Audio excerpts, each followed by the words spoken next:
Hi, my name is Jeff Teolis. My name's Martin Robbins.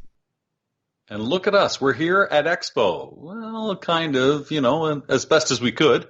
Yeah, I had actually planned on coming to Expo in person this year, so this is as good for me, I guess.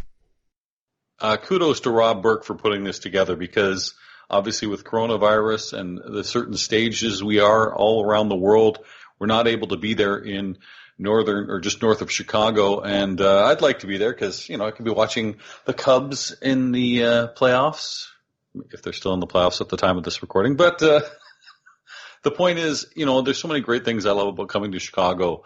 The deep dish pizza, the Garrett's popcorn. But of course, Pinball Expo is just such a great staple and everyone gathering there together and watching seminars. So now we're doing it online, virtually. So here we are. And why would we be talking to people on this virtual Pinball Expo? I assume it's about growing facial hair during coronavirus or not getting haircuts. I don't know. It's maybe one of those two things, but more likely it's because we are quote unquote seasoned veterans when it comes to podcasting. And There are a lot of people getting into podcasting, certainly during the last 6-7 months. It's not as hard as you think. And we're going to give you some tips on that. We are going to be talking to people about how you can start up a podcast. We're going to, give you some of the magic behind the scenes on what it takes to do a podcast. But we're also going to talk about why would you want to do a podcast in the first place? Big bucks is the answer really quickly to that. We may have not seen those big bucks yet, but that's another story. Yeah. Just a little bit about ourselves for those who may not know. My name is Jeff Teolis. 4 years ago, in fact, 4 years ago in October, I was covering the World Series. It was in Chicago. It was in Cleveland. And being in Chicago, you're right there. I thought, I'm going to go stop by Stern Pinball. And I did. And I was able to interview Steve Ritchie and some others. Recorded it as simple as on my phone. That's how easy it was. I just turned on the mic, sat in the cafeteria, talked to Steve for 10, 15 minutes. There's my recording. Had no notes, but had the idea I wanted to do this podcast eventually where I was talking to people. And that's kind of how Pinball Profile was born. And, 4 years later, almost 300 shows later, it still continues. I still talk to people all over, whether it's on Skype, whether it's on video, and we just play the audio, or live at events. So that's kind of how Pinball Profile was born. But you have some familiarity, too, as far as head-to-head pinball, something you started years ago with Ryan C. Well, this is correct. And I stood on the shoulders of giants to start head-to-head. I mean, I was listening to Pinball Profile. There were a lot of great podcasts out at the time, probably not as many now. There was a podcast called Pinheads, just top-notch, and they decided to have a bit of a break. And I thought to myself, well, Australia, it has such a big pinball culture. We have for many years, probably the sun, the surf, and the pinball. Those things sort of all came together. So I thought, what, why not do an Australian podcast? And I contacted a friend. I say a friend, somebody I'd met twice, but I knew was a massive pinhead. We could both talk, and that was Ryan C. We got together and we decided to do head-to-head pinball podcast. And that was, I think, probably about 3 years ago, and maybe 120 odd episodes that we did until we then did Final Round. Yeah, so the Pinball Network started up earlier this year, and they contacted us about doing a podcast, maybe a little bit with a gearing towards competition pinball, because both Martin and myself have played many competitions. We are both members of the IFPA. Martin, you actually run a massive IFPA tournament. That is correct, yeah. So the Melbourne Silver Ball Championship every year, about 140 people I think we had last year. We've not going to be able to do it this year, unfortunately. I'm in Victoria in Melbourne in Australia, and we have got some pretty big restrictions here at the moment, so I can't really leave the house unless I'm going shopping. So we're not going to be doing that. But yeah, I do put on a big tournament here. There's lots of streaming that we do with it as well. International guests come over, so yeah, it's great. So we have a little bit of background when it comes to playing, whether it comes to organizing. I ran this Pinball Profile World Tour event. I was in 10 different cities in 4 different countries, including Australia. And that was something I did almost a year ago. So I really like the competitive nature of pinball, and that's what we thought we would kind of focus on the show. But the show is turned into, as a lot of podcasts do, they kind of evolve. You kind of find what your strengths and weaknesses are, and then we also add the element of something we taken from Pinball Profile and from Head to Head Pinball. We bring on guests as well too, and that's the great thing about podcasting. Here I am in Canada. Here you are in Australia. Our guests can be anywhere in the world, and we all come together in an audio sense on a podcast, and it's pretty seamless. I mean, there's a lot of editing, and we'll talk about that a little bit later. But, you can do so much with podcasting, and the great thing is there's a lot of people interested about pinball, so you kind of figure out what your niche is going to be when it comes to podcasting. Correct. And as you said, we started with a competition or tournament angle, but what we sort of realized, I think even on the first episode, competition is between you and the machine, you and your friends. We just wanted to be able to get people more into the competitive spirit, whether it is with themselves or with other people. How can you get better scores on a pinball machine? What are some of the designers thinking that we've interviewed when they're designing a pinball with the player in mind, and how you can actually get better at playing pinball? And that's the evolution of Final Round Pinball Podcast. And one thing that you and I certainly like to do in our general lives or in the format of podcasts, we like to inject a little bit of humor once in a while, and whether it's taking shots at each other or having fun with the guests, that I think keeps us entertained as podcasters too. It makes us kind of keep coming back. And I know every time I'm ready to record with you, I'm thinking, how can I get Martin? What can I throw off? And you do that quite well. And it's probably for the outsider looking in, saying podcasting is easy. Talking for a lot of people is easy. Some of the stuff that we do behind the scenes is, can be quite challenging. But more so, it's quite time consuming. And the reason why I bring that up is that the reason why we do like to have a joke on the podcast is because I think if it was serious for us, all the work that we have to do behind the scenes, it then becomes a second job. So we wanted to keep it light. We wanted to talk about some funny aspects of pinball. But the main thing we want to do is we just want to entertain. Yeah, for sure. And we have to be thinking, if I can entertain Martin with things I'm saying and vice versa, we're probably doing that to a listener or two or thousands as it may be. And we really enjoy it. We enjoy the feedback as well too.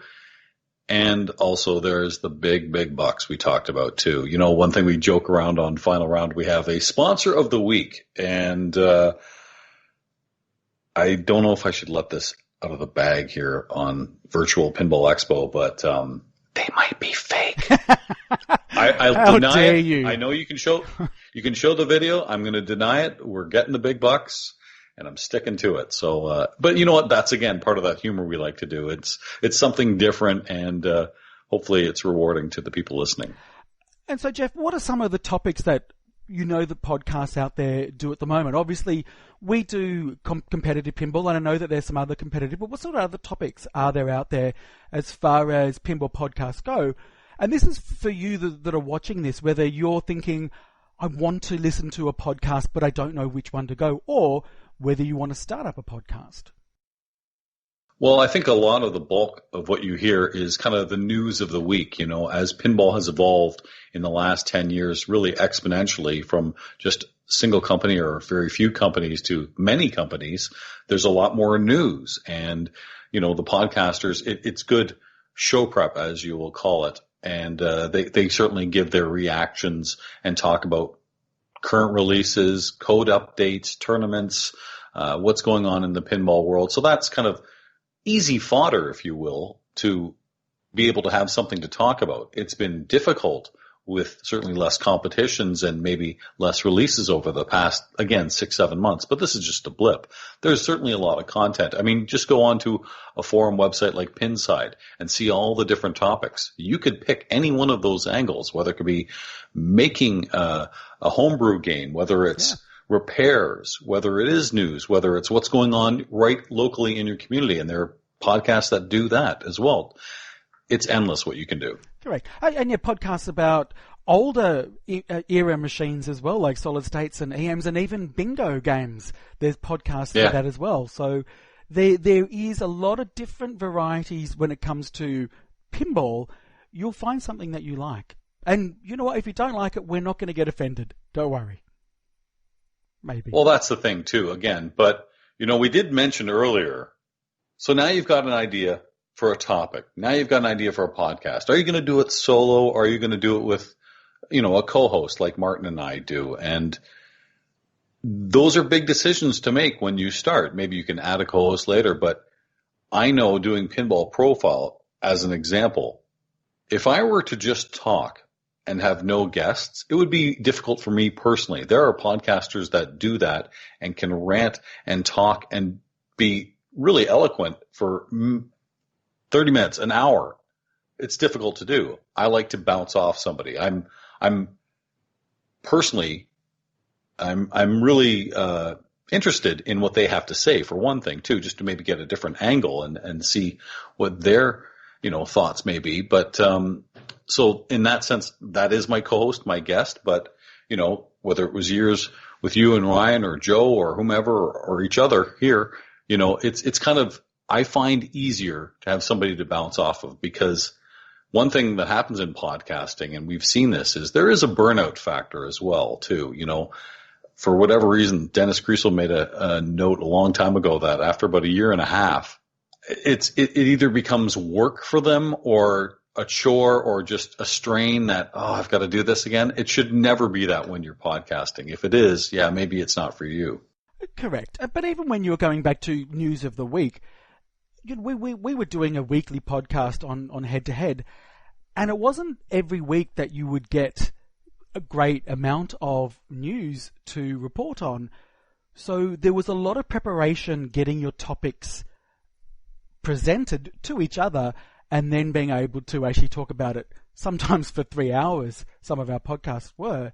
But you're right. I think it's good to have somebody that you can bounce off. So if you're wanting to really, dip your toe in there and see how it is, find somebody that you already naturally have great conversations with pinball, and maybe just one day stick a phone in front of you and record the conversation and listen back to it and think to yourself, could that become a podcast? And I agree with you. I think doing it solo, I would love to be able to do it solo.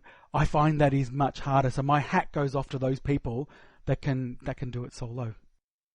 Yeah, for sure. So maybe now you've got an idea. Okay, this is what I want to talk about this week, or in general in podcasting. Now you've got to have the equipment to do that. And it's not as difficult as we talked about. I said I started off by using just my cell phone, a free app that records voice, that you can even do editing on the phone. In fact, we'll talk about a little story later on about an entire radio show I did on this phone here. It's interesting, but the point is, you need to have a microphone, and in this case, you have a headset there, so that's easy. I'm talking into, I'll bring it up a little bit here.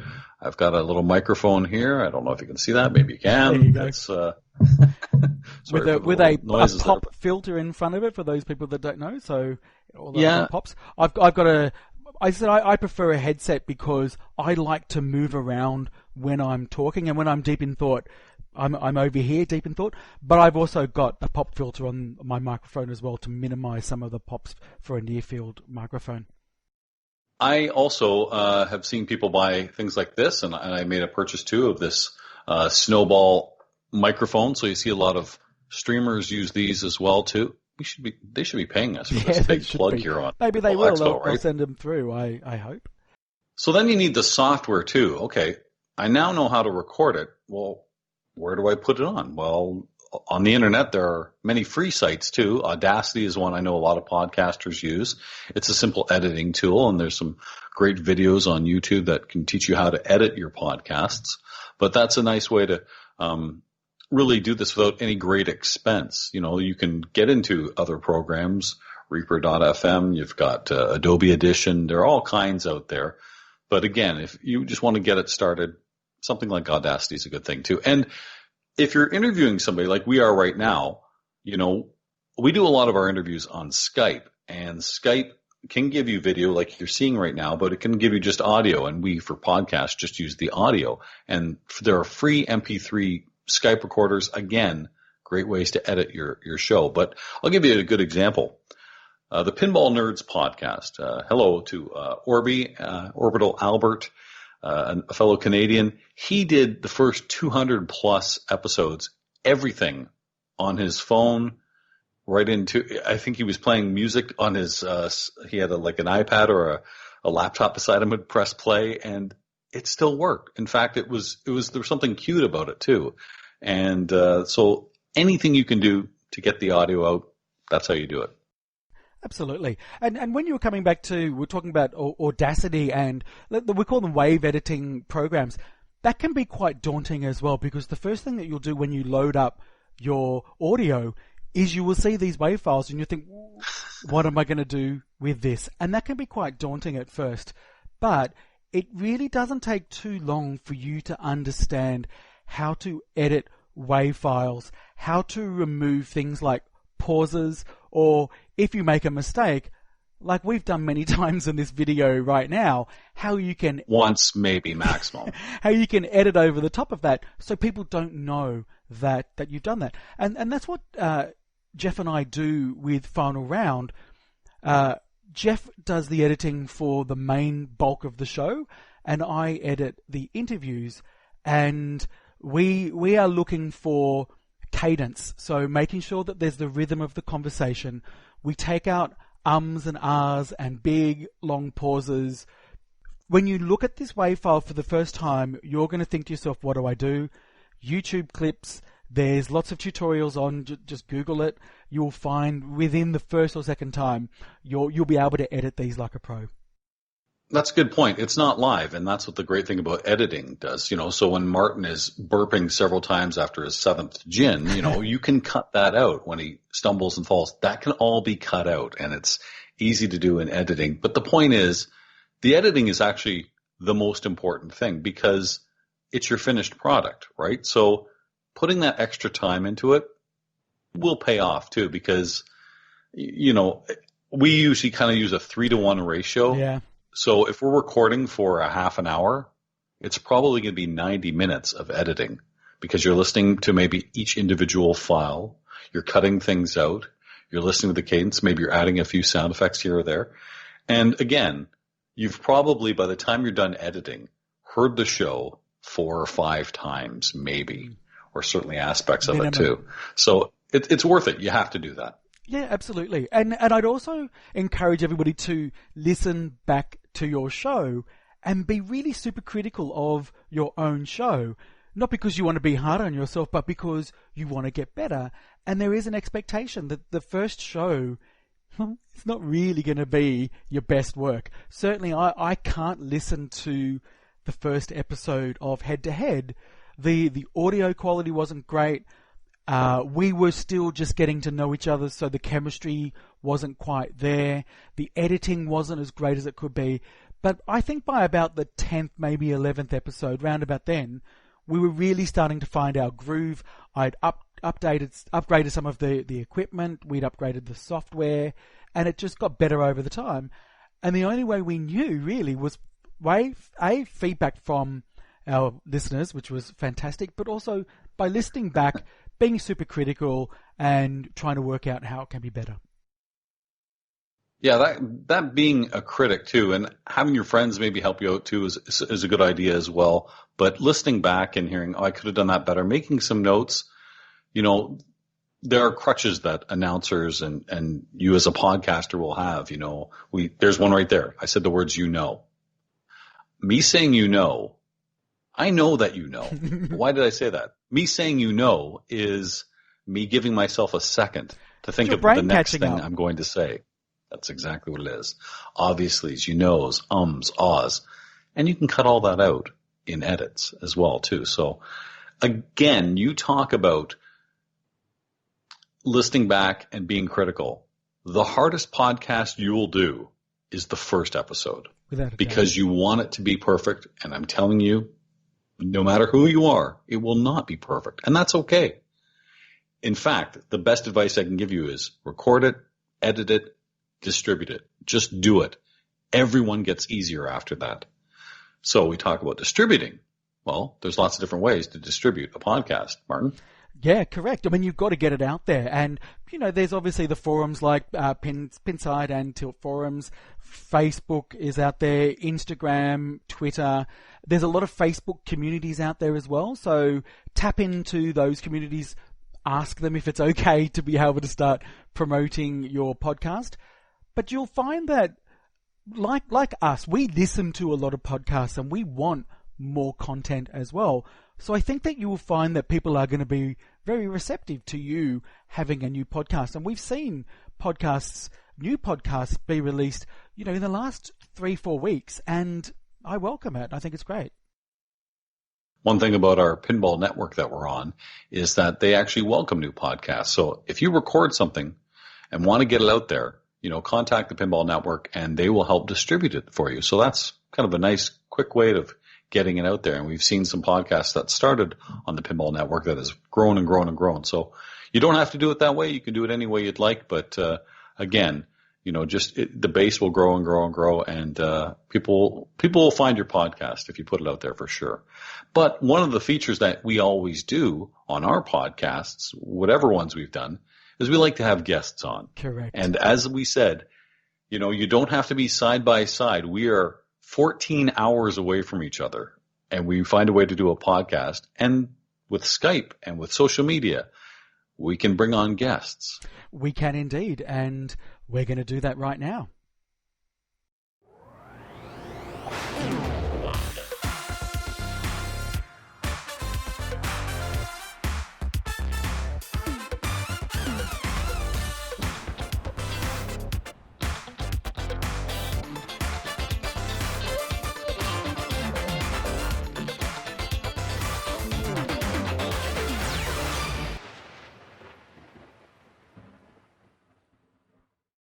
And there he is, Mark Silk, right there, live and in the flesh, virtually. But ladies and gentlemen, nice to meet me. How are you, Jeff? It's good to see you, Mark. Thanks for joining us. And we were talking about how you can just do anything on a podcast. Marty's recording this late in the evening in Australia. It's early morning for me. It's mid-afternoon. We're cutting into your tea time, I believe. That's why this is good. That's why this is really This good. is great. Another reason, people, if you want to do a podcast and you want to get guests on and speak to people, it's just a great way to be social right now. When I first met Mark was 2018 at Expo. I had just done a pinball profile, and you kind of heard it, and you had said, I thought, I got to be there. And you hopped on a plane. Not an easy thing to do when you're coming from That's not over the top, right? Sure, yeah, okay, let's check. Birmingham, England, Chicago, yeah, good thing Chicago has a few planes there, and you made it there, and again, you just have this great love of pinball, and first of all, we want to let people know, who is Mark Silk? Because I've never heard of me. No. I've known who, that was the great thing, because I knew who you were before you showed up, and then when I saw you in the flesh, I was like, oh, that's great. So for those who don't know, who is this incredible voice actor that is Mark Silk? It starts off, I'm just a fan of pinball, but I'm a voice actor over here in the UK, and I work on projects like Star Wars, and over here, Scooby-Doo. I worked with George Lucas on episode 1, recording at Abbey Road in London. There's stacks of kind of high profile things that I tend to work on, things for the BBC and Warner Brothers, and I host things on stage too for things like Star Wars symphonies. I hosted 2 of those at the Royal Albert Hall.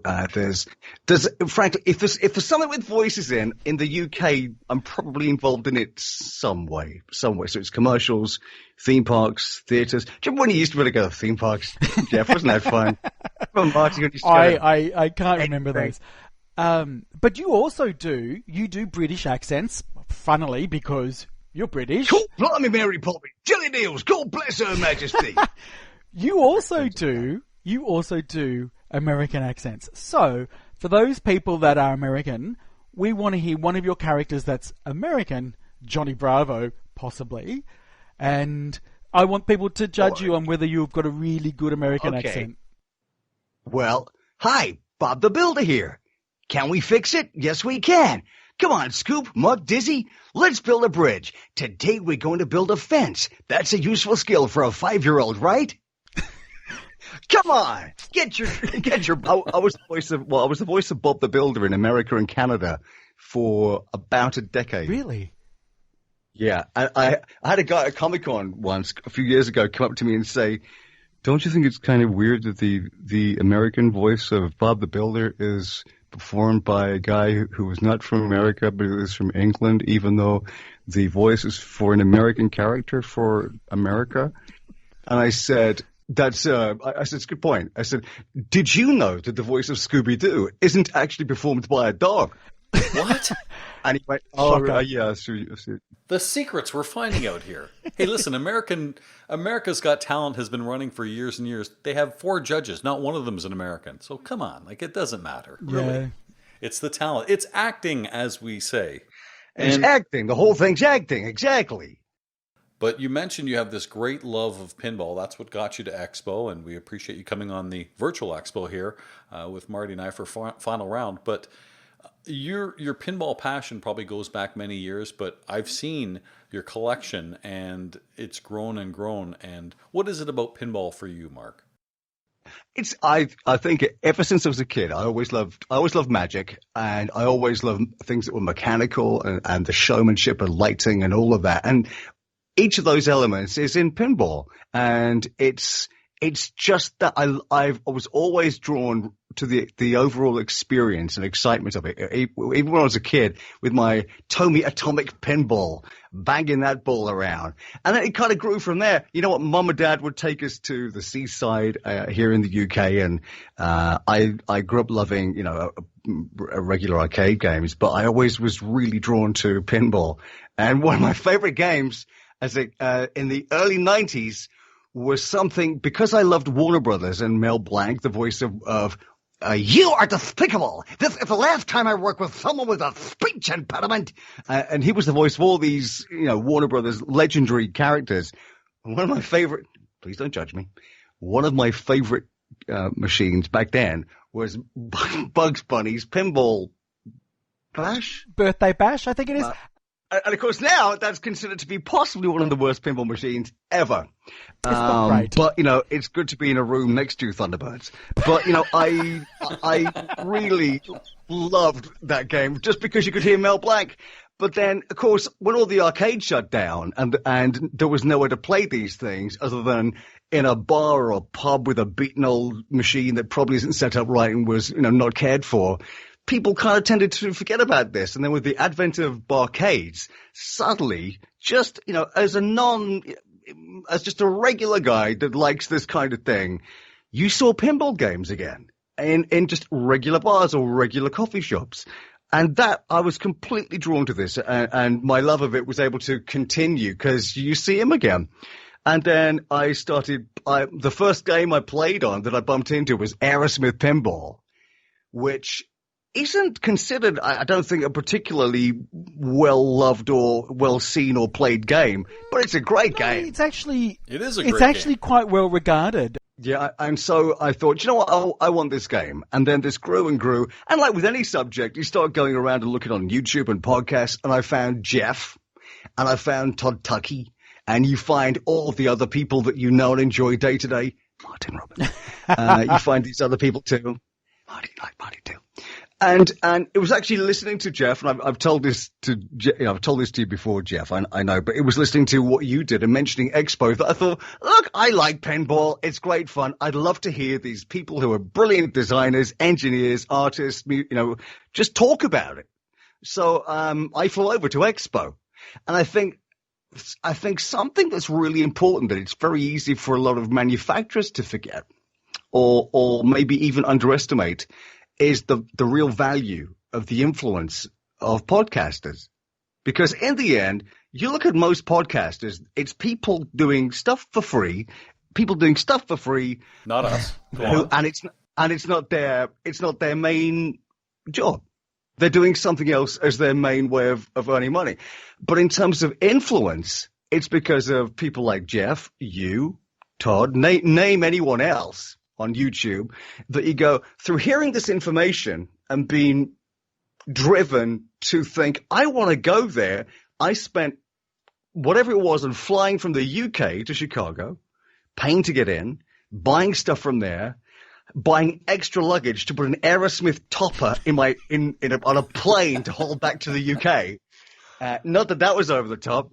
And, you think actually there is real value and influence in terms of people driving your excitement or understanding of this hobby.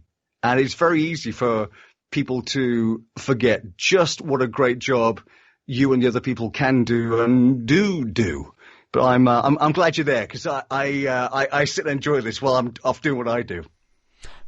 A very appropriate conversation, because the people that are watching this seminar right now, we are really advocates for getting people to do podcasting. That's why we want to get people into it. So we feel good about doing a podcast when people give us good feedback, not necessarily saying that we're great, more so people actually saying how much joy it gave them, or how it made them feel, and how much of a connection they formed. And I had that same thing before I was doing podcasting. I felt I knew Nate Shivers as a friend because I just heard him talk to me for so many years. That's the connection. Yeah, that's the connection that's formed. That happened with me. I love listening to Jason Fowler. I love listening to Ken and Bill on their podcast. And then last year I was invited to go over to the party that they had over at Steve Beattie's place before the thing at Expo. And it was absolute treasure, because you're in a room full of people who's what you love. I do what I do, which is great, and I'm proud of what I do. But I was there because I wanted to talk to them and hear their stories. So it was great to meet Scott Denisian, speak to John Borg, and chat with a lot of them just about something that you like, and to hear their theories and their ideas on what makes them tick. It's more than just me, but that's the draw for me. I think as another point at Expo, the thing that I loved was, I went there because it's full of pinball machines. And so, the conversation is pinball. But I bet over those 3 days that I was there, I played pinball for about an hour in total. Yeah. Wow. It was, I just want to chat to people and hear them talk. And a great place to network, too, when you go to somewhere like Expo, because look, you've come full circle now. You have. I knew who you were before you came, but look what's happened. Now you are the voice with working with Jerry Thompson of Stern Pinball for the new Turtles game, and that is a great experience. Excuse me just one second. Just making decisions where I put my Teenage Mutant Ninja Turtles limited edition certificate. Where should I frame that? I just want to make sure I don't lose that. Just put it down there. Jerry's awesome. I mean, Jerry, I'm a fan of Jerry's sound design. I started as a producer and an engineer, so I've done sound design for games and TV over here. So being a fan of pinball, to hear Jerry's work and then get to chat with him was great. You look at what he's done on Batman. That is an example of audio perfection. You look at what he did on Beatles. His choices in that were great. And then when I was offered the chance to work with Jerry and the team on Turtles. Are you kidding me? And also, so first of all, as a job, terrific. So it gave me an opportunity to perform 6 characters in something that I love. And I was brought in to be the voice of Splinter and Bebop and Rocksteady and We'll Get You Turtles. And then there was Baxter and Baxter Fly and Casey Jones. But so when you hit start on Turtles and you hear choose your turtle, you have chosen Marty. Jeff, shoot the left ramp. No, try better, Jeff. No, really. No, seriously, Jeff, try better. We should. So when Expo is back for real, we should start doing live commentary for Turtles and Splinter. Yes. That'd be awesome. Barbara, try better, Barbara. Give Marty another go. Which was your favorite character on Turtles to do? I really enjoyed Splinter because it was a change from larger than life characters. And he's the guy that really is the glue in the whole game, that takes you through the whole thing, that tells you what to do, when to do, and rewards you on your. Oh, noises! Could you hear noises then? I heard technical noises. We're okay now. And we're back. My favorites were, I love doing Splinter, but also I really love performing Bebop and Rocksteady because it's just, you're eating the furniture. It's Bebop and Rocksteady and total knuckleheads, that stuff. But I really enjoyed, the other thing I enjoyed more than anything was working with Jeff and Dwight Sullivan on the recording sessions. Everything for Turtles was recorded from my studio here. And with this actual microphone. How very, very exciting. And just to go through the whole process of it, there's a lot of audio in Turtles. We recorded a stack of lines. And the level of detail that we all went to get it right is probably greater than most people would understand, or they've got no reason to realize it unless we tell them. But when I got cast as these characters, the first thing I did was I watched the entire series of Turtles. I watched everything I could get my hands on from the first season to make sure that, we're recreating these original characters, but bringing them into now, and also making the performances right for the game. Because if you've got something that's very, Splinter is a very kind of mostly understated character in his performance in the show, but you want to have something a bit more driven when you're encouraging people to go for a multi-ball. If you just, it's the difference between, say, when you hear Raul Julia in Addams Family, the movie, say Mamushka, to how you hear Raul Julia in, directed by Chris Granat, screaming Mamushka or Showtime in the actual pinball machine. That moment's iconic, and we just wanted to make as many sort of exciting moments for people as we could, really. I think you've done a great job. Does that help? I didn't realize that I knew that you'd done Splinter. I didn't realize that you had done all the other characters as well. Nor did I until I just mentioned it. Do you know what? One thing I'm actually really impressed about, and I'm gonna be a bit fanboy here a bit, because I think that for me there's some great voice artists that I love, and one of my favorites is Billy West. Yeah, but you can always pick a Billy West voice. I think you can. With yours, I can't. They are so uniquely different. I can't get the Mark Silk in any of those voices. So that's what I think is genius. That's very kind of you. I will tell Mother later. She'll be so happy. Dear Diary, Martin was so But nice. how did you know you could do voiceovers? Like, for people are going, sure, he's great, he's doing these voices, but do you just wake up one day and go, oh, I can try this voice? Or were you just that guy at school that could always do those things? I was always really musical. So I've got a decent musical ear. When I started in radio, I was a music editor and a producer and a director for other people as well. And I think when you come at it from the other side of the glass, as a director or a producer what you want from a performance. And yourself, when you're listening to a movie or a game, or you're playing pinball, you tend to know when it's wrong. You don't, you hear so many people, critiquing games, and, there's always a reason why you say, well, we all think, that's not right. They didn't handle that particularly well. But when you go up to a brand new game, you just want it to be good. You just want it to work, and you want to enjoy it. You're not there to criticize it. Same with a movie. But when something isn't right, if it's something that you genuinely love, that'll stand out like a sore thumb. But also, you might just know why it's not right. And the better thing is what you could do to make it okay.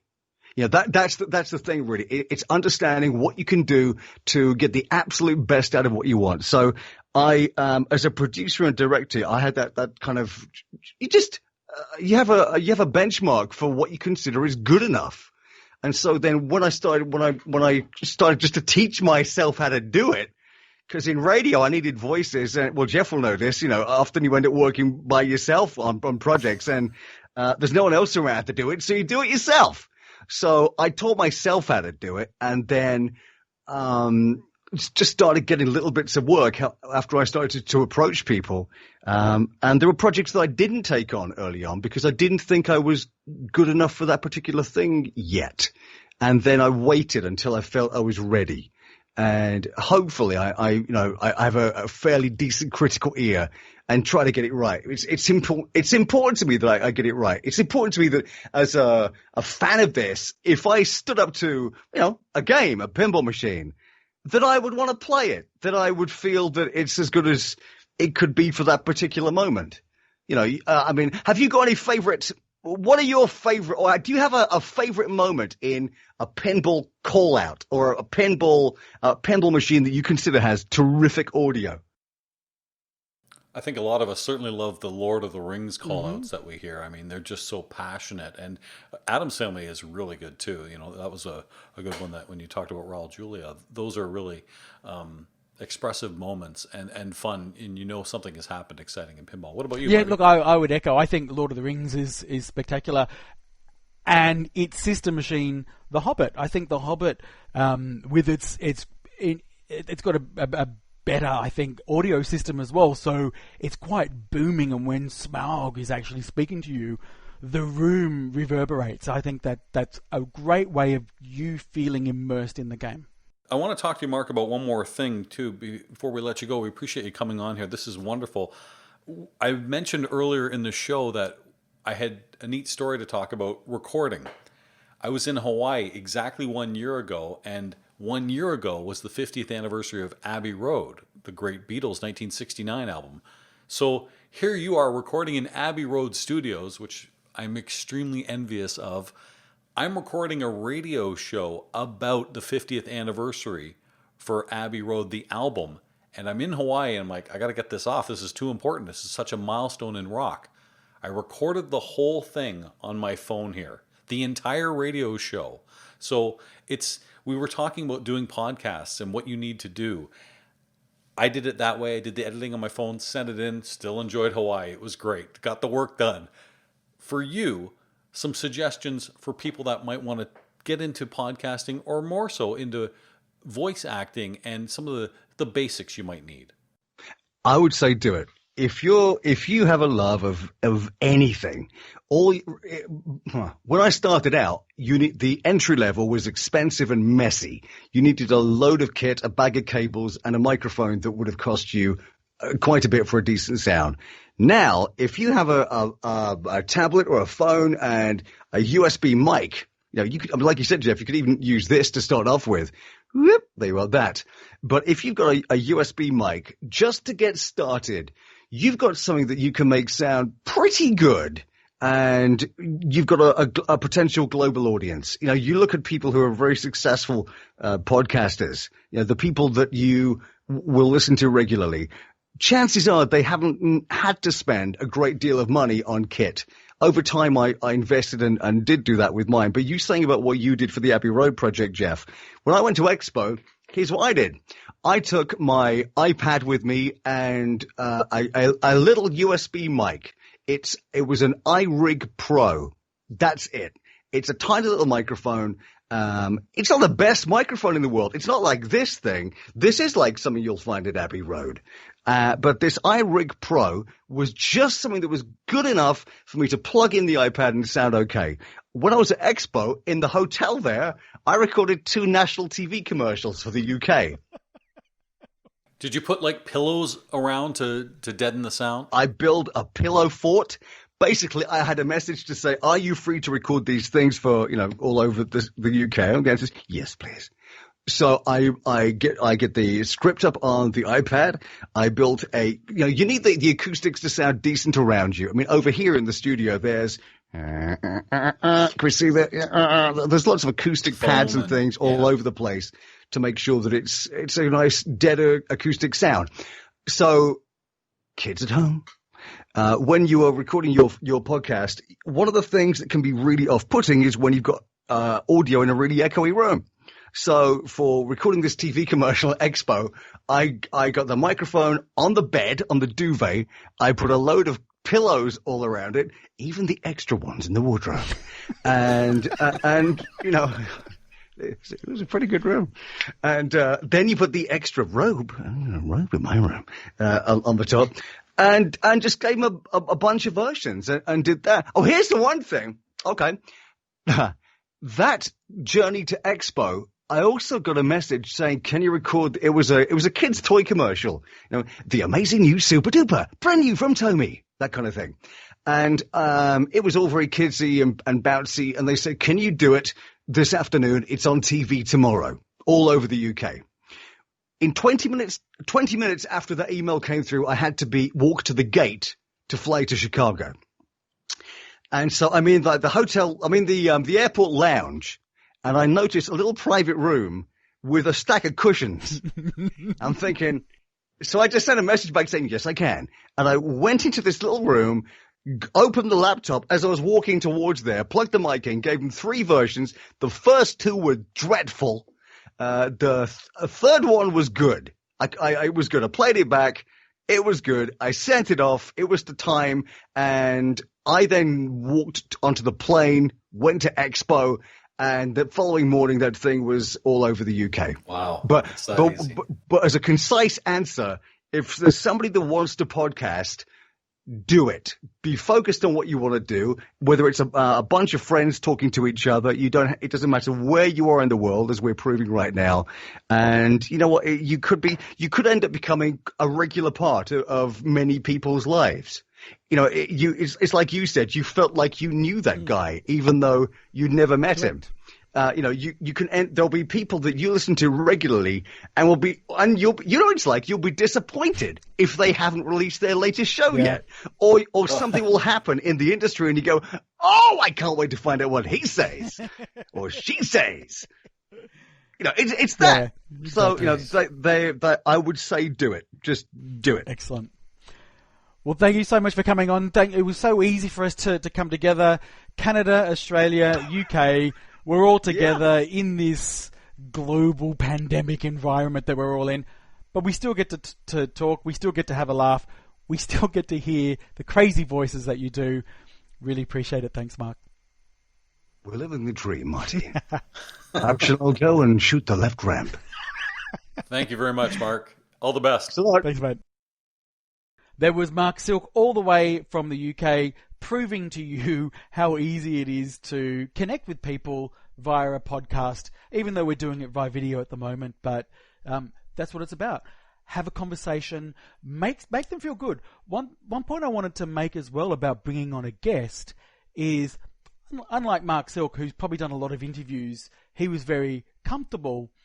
Sometimes people haven't done interviews before, or they've not been on a podcast, and it might be their first time. So it's always good to manage their expectations, let them know how long the podcast is going to go for, let them know some of the questions, or all the questions if you want to, that are going to be asked, but also let them know that this thing's going to be edited. So if you say something wrong or you fumble your words, it's okay. We can edit that out.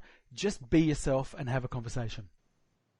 The one thing I always tell people, especially if they've never done an interview before or a podcast, and they tell me, or I sense that they're nervous, is that, it's no different than talking on the phone to somebody. We're just talking. That's it. We're just talking. And if you want to give them the questions in advance, that's great. Certainly ask, are there any topics you want to discuss, want to avoid, that kind of thing. But reassure them that there's going to be editing. Don't worry about mistakes. We can always fix that in post. Not a problem. But the main thing for me when I do an interview is I have kind of point form questions I want to get to. But the most important thing is not to stick to that order. It's to actually listen and listen what the person says, because it might take you on a different path. It might be something you didn't even think of, some point of interest, or it might change the order of what you're doing if it segues really nice. So listening is very important, but it's a lot of fun to have guests when you have a great one like Mark Silk on. It makes it a lot easier for sure, but that was a lot of fun, and it's that easy. It is that easy. So we do, again, we've said we want people to get involved. Reach out to your podcasters, by the way. If you do like a podcast, send them an email. I think every episode they will say, hey, if you want to contact us, do it on Facebook or Instagram or email. Do it. We actually really appreciate emails, and we have conversations back and forth, and it's just another way to be able to connect with people.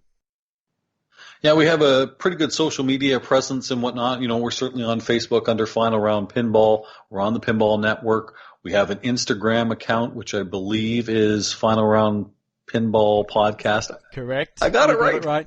And Twitter is Final Round Pin. And you can always email us, finalroundpinball@gmail.com. We'd love to give you any kind of feedback or any kind of advice. Welcome any comments, suggestions. We'll throw out the criticisms, or we'll look at them, one or the other. I haven't decided. And of course, sponsors too. If you're willing to sponsor our great podcast and you got the dough, all right, give us a call. No, hey, it's a lot of fun. And thank you very much to Rob Burke for putting this together, because it is a crazy year here in 2020, but to do this virtual Pinball Expo, it brings us together. It makes us feel a little different. And quite honestly, when I go to Expo, I want to see all the different seminars, but there's pinball machines and there's so much to do. So, you know what? This is an aspect I didn't get to do. And thank you for everyone who contributed. Yeah, absolutely. So enjoy the rest of the show and thank you for watching. All right. Take care.